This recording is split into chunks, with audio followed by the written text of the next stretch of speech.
સુરત જિલ્લાના ડભારી ગામે એક વિદ્યાર્થિનીને એક ઝેરી સાપે ડંખ મારતા તાત્કાલિક સારવાર માટે તેને પરિવાર સિવિલ હોસ્પિટલ લઈ આવ્યો હતો।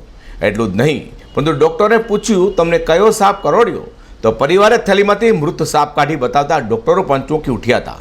જોકે હાલ શ્રમજીવી પરિવારની એકની એક દીકરી ડિમ્પલની તબિયત ગંભીર હોવાનું કહેવાઈ રહ્યું છે। ઓલપાડના ડભારી ગામે રહેતા અને સર્પડંખનો ભોગ બનેલી વિદ્યાર્થીના પિતા તેજસ પટેલે જણાવ્યું હતું કે ઘટના સવારે લગભગ 8:30 કલાકની છે।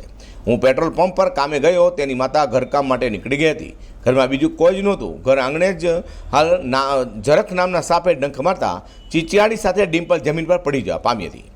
આજુબાજુના લોકો દોડી આવતા સાપને જોઈને મારી નાખ્યો હતો। તાત્કાલિક અમે 108ને કોલ કરતા રાંદે લોકેશનની ગાડીને EMT સાથે વાત કરવામાં આવી હતી। જોકે 20 કિલોમીટર દૂર હોવાથી અમે ખાનગી વાહનમાં ડિમ્પલને સારવાર માટે લઈ આવ્યા હતા।